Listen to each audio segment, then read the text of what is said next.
Bila kita nampak raut wajah orang yang tenang cerah, maka ketenangan bukan pada wajahnya.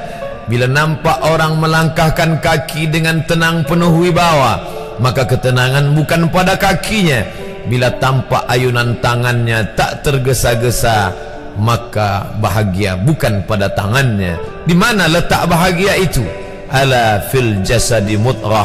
Ketahuilah dalam jasad ada segumpal, ada sekepal, ada sesuap. Idza salahat salahal jasadu kulluh. Kalau yang segumpal itu baik, maka yang lain ikut menjadi baik. Wa idza fasadat fasadal jasadu kulluh. Kalau yang segumpal itu rusak, maka dia pun ikut menjadi rusak. Yang segumpal itulah yang mengendalikan mata, telinga, tangan, kaki.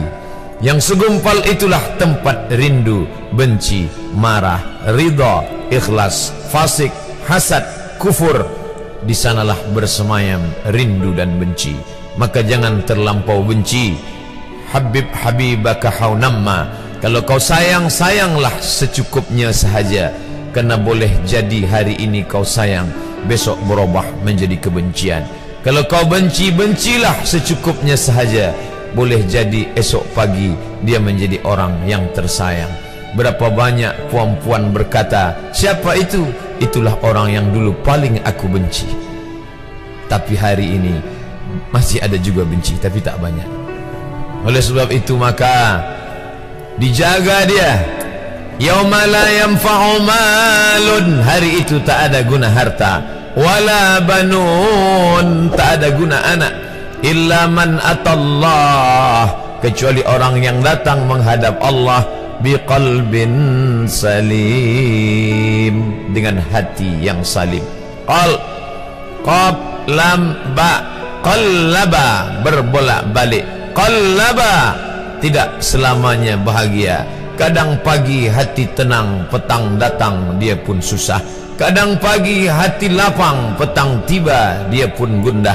Maka apa yang dapat menolong? Ala bizikrillah, ketahuilah dengan banyak menyebut mengingat Allah, tatma'innul qulub, maka hati akan menjadi lapang. Qalbul mu'min baina asabi'ir rahman, hati orang beriman berada di antara jari jemari kuasa Rahman. Kalau dia hendak, dia balikkan yang senang menjadi susah. Kalau dia berkehendak yang susah, dia balik menjadi lapang. Berapa banyak orang yang tampaknya mungkin kita kata dia susah, tapi dia masih boleh tersenyum. Sebaliknya orang yang menurut pandangan zahir kita cukup segala, makan, pakai, tapi tampaknya kesenangan tak pernah singgah. Apa sebab? Kerana hati milik Allah. Dia ada dalam diri kita, tapi dia bukan punya kita. Lillahi ma fis samawati wa ma fil ard. Apa di langit, apa di bumi, milik Allah. Balikkan kepada Allah. Dari Allah balik kepada Allah.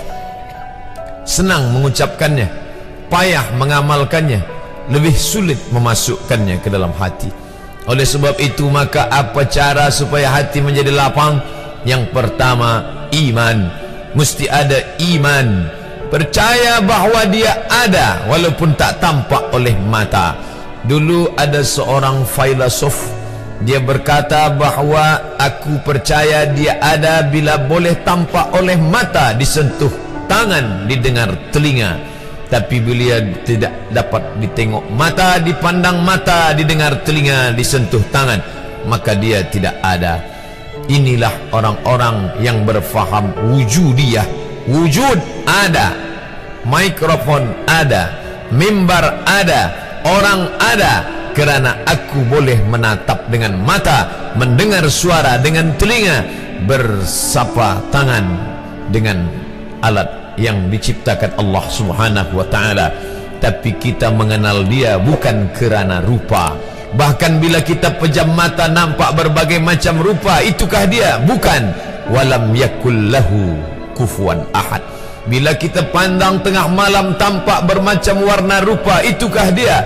Ma khatara bibalik fallahu laisa kadzalik. Apa yang terlintas di hatimu, maka dia tidaklah seperti itu.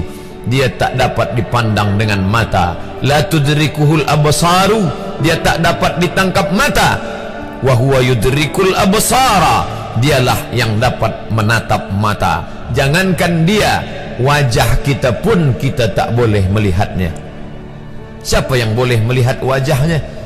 Sementara belum dijumpai cermin, belum pandai orang membuat cermin, orang tak tahu bentuk rupa wajahnya bagaimana. Sampai suatu hari dia dalam perjalanan panjang, dia tengok ada pohonan rindang, lalu kemudian dia berteduh di bawah pohon rindang, menghindar dari panas terik matahari. Di bawah pohon rindang ada kolam air, maka saat dia akan mengambil minum dari air kolam, disitulah dia melihat wajahnya. Oh, begitu rupa wajah di dalam air kolam.